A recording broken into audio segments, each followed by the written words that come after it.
Oke, bismillahirrahmanirrahim. Assalamualaikum warahmatullahi wabarakatuh. Perkenalkan, kami dari kelompok 19 AVDTO. Di sini kami akan mempresentasikan artikel kami dan proyek yang kami buat untuk UAS berjudul Breast Cancer Detection and Classification Using Random Forest (NKNN) on Kegel Breast Cancer Data Using Mammography. Perkenalkan, nama saya Muhammad Jinan Sama Farisi dengan NIM akhir 091. Saya Hasan Fadlur Rahman dengan NIM akhir 071. Oke. Latar belakang penelitian ini yaitu adalah sulitnya mendeteksi kanker payudara yang membutuhkan waktu hingga 1 minggu untuk menentukan itu malignan ataupun benign. Sehingga diharapkannya dengan menggunakan mesin learning ini akan mempercepat pendeteksian kanker payudara tersebut. Masalah yang dihadapi, bagaimana cara mendeteksi dan mengklasifikasikan kanker payudara secara otomatis dan akurat dari citra mamografi. Tujuan penelitian yaitu adalah pertama mengembangkan sistem deteksi kanker berbasis random forest dan KNN, kemudian tingkatkan akurasi yaitu meningkatkan akurasi dan mempercepat diagnosis kanker payudara.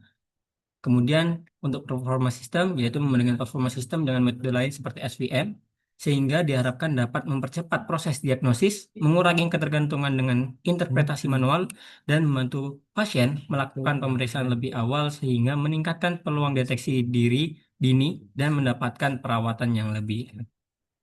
Oke, dasar teori yang kami gunakan,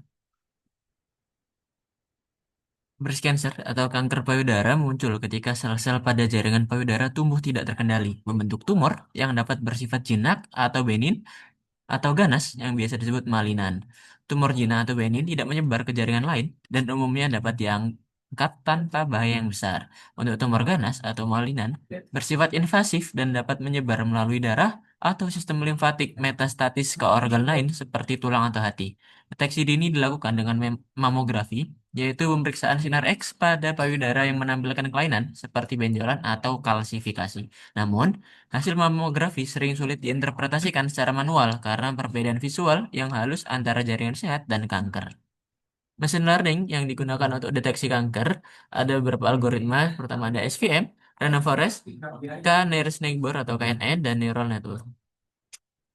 Nah, apa itu random forest dan KNN? Random forest merupakan algoritma ensemble learning yang menggabungkan banyak decision tree untuk melakukan klasifikasi. Setiap pohon memberikan hasil prediksi, lalu keputusan akhir diambil berdasarkan voting mayoritas.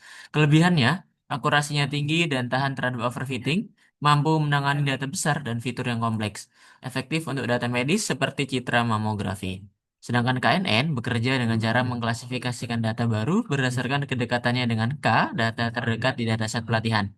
Jika mayoritas tetangga dekatnya termasuk kategori ganas, maka data baru juga diklasifikasikan sebagai ganas. Kelebihannya, konsepnya sederhana, tidak perlu pelatihan rumit, cocok untuk dataset kecil hingga menengah, memberikan hasil yang jelas dan mudah diinterpretasikan. Kemudian ada fitur extraction dan selection untuk mengurangi dimensi data dan mempertahankan fitur yang paling informatif. Metode yang digunakan adalah PCA, Principal Component Analysis, dan LDA, Linear Discriminant Analysis. Pendekatan yang digunakan yaitu pertama filter methods, wrapper methods, dan embedded methods. Nah, Oke, selanjutnya adalah metodologi penelitian. Alur dan sumber data. Penelitian ini menggunakan Kaggle Breast Cancer Dataset, data mamografi, data berisi 569 records, dan 32 atribut yang terdiri dari 30 fitur numerik, 1 ID, dan 1 label diagnosis. Label klasifikasinya dibagi dua, yaitu M dan B. M untuk malignan atau ganas, dan B untuk benin atau clinical. Tahapan utama penelitian yaitu adalah pengumpulan data, yang kedua pre-processing, yang ketiga feature extraction and selection, yang keempat pelatihan model, dan yang kelima pengujian dan evaluasi. Pre-processing dan feature selection, tahapan awal pengelolaan data, yaitu yang pertama kita melakukan pre-processing, yaitu menangani missing values dan outlier, normalisasi skala fitur atau MIS, misalnya min-max scaling. Kemudian yang ketiga adalah pengurangan noise pada data mamografi. Untuk feature extraction and selection, menggunakan PCA yaitu Principal Component Analysis dan LDA Linear Discriminant Analysis untuk mengurangi dimensi dan mempertahankan fitur paling informatif. 3 pendekatan digunakan yaitu filter method, wrapper method, dan embedded method. Training, testing, dan evaluasi. Dua algoritma utama yaitu adalah Random Forest dan KNN. Random Forest Ensemble Decision tree, hasil voting dari mayoritas. Sedangkan KNN yaitu klasifikasi berdasarkan jarak dekat dengan tetangganya. Kemudian prosesnya ada dataset dibagi menjadi data training data dan data testing.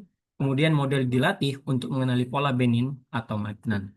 Kemudian dilakukan evaluasi performa yaitu metrik akurasi precision recall, F1 score, ROC curve, confusion matrix. Hasilnya, akurasi tertinggi 57,66% untuk SVM comparison, rata-rata RF dan KNN 96 hingga 97%.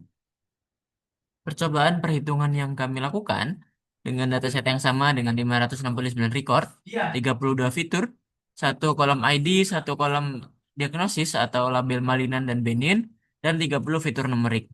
30 fitur numerik ini didapatkan dari perhitungan 10 karakteristik utama dengan memiliki tiga bentuk. Pertama, mean, nilai rata-rata, standar error, dan worst nilai atau nilai terburuk, sehingga didapatkan adanya 30 fitur. Alur percobaan yang dilakukan dengan perhitungan dan visualisasi menggunakan Python dari mulai import dan load data, model definition, training dan evaluation, dan visualisasi. Pertama yang kami lakukan load data, kemudian import library yang diperlukan, Pandas, NumPy, Matplotlib, Cyber, Scalar, dan yang lain-lain. Kemudian model definition, SVM, KNN, dan random forest. Kemudian beranjak ke training dan evaluation. Kemudian visualisasi bar chart. Nah, ini bisa dilihat bar chart model untuk perbandingan antar model SVM, KNN, dan Random Forest. Bisa dilihat bahwa SVM RBF memiliki precision yang paling tinggi, hampir bahkan sempurna dengan angka 1. Kalau dibandingkan dengan yang lain, KNN hanya mencapai di 93, dan Random Forest hanya mencapai di 98%. Untuk di conversion matrix, kami membuat heat map, dan bisa dilihat dari SVM memiliki false yang paling sedikit yaitu hanya berjumlah 2. Sedangkan yang lain di KNN sampai 6 dan di Run Forest sampai 4. Erosi curve dari sini bisa dilihat bahwa SVM RBF memiliki AUC yang paling tinggi dengan angka 1. Bandingannya secara umum, model yang paling optimal yaitu SVM RBF dengan precisioning angka 1. Hasil kinerja model evaluasi performa, metrik kinerja yang mencakup akurasi, precision, recall, F1 score, ROC curve, dan coefficient matrix digunakan untuk mengevaluasi model. Secara umum, hasil perbandingan menunjukkan kinerja sebagai berikut. SVM memiliki akurasi yang cukup tinggi sampai 98% dengan precision 100%, sedangkan Random Forest dan KNN di bawah dari SVM, akan tetapi Random Forest menduduki peringkat kedua untuk precision 97% dan dengan akurasi 96%. Kesimpulan utama, efektivitas machine learning, implementasi algoritma machine learning termasuk random forest dan KNN terbukti efektif dalam mendeteksi dan mengklasifikasikan kanker payudara secara otomatis dari data mamografi, membantu mengurangi kesalahan dan keterlambatan diagnosis manual. Kedua, kinerja terbaik dalam perbandingan antara model SPM menunjukkan kinerja unggul dengan akurasi mencapai 0,98 dan presisi hingga 1. Akurasi tinggi, model utama yang diuji, Random Forest dan KNN, juga mencapai akurasi yang sangat tinggi, berkisar antara 96 hingga 97%. Saran untuk pengembangan selanjutnya, yang pertama, eksplorasi algoritma deep learning. Disarankan untuk mengimplementasikan dan membandingkan kinerja model dengan algoritma neural network seperti CNN. Karena algoritma ini populer dan efektif digunakan dalam deteksi kanker payudara berbasis citra. Yang kedua, validasi data skala besar. Untuk meningkatkan keandalan klinis, sistem harus divalidasi menggunakan data set klinis yang jauh lebih besar dan beragam daripada 569 record Kegel Breast Cancer Dataset yang digunakan saat ini. Yang ketiga, optimasi fitur dan model. Lakukan optimasi hyperparameter pada Random Forest dan KNN, serta coba kombinasi pendekatan feature selection yang berbeda, seperti filter, wrapper, atau embedded method, untuk mencapai kinerja model yang paling optimal. Mungkin itu saja presentasi dari kami. Kurang lebihnya mohon maaf. Wassalamualaikum warahmatullahi wabarakatuh.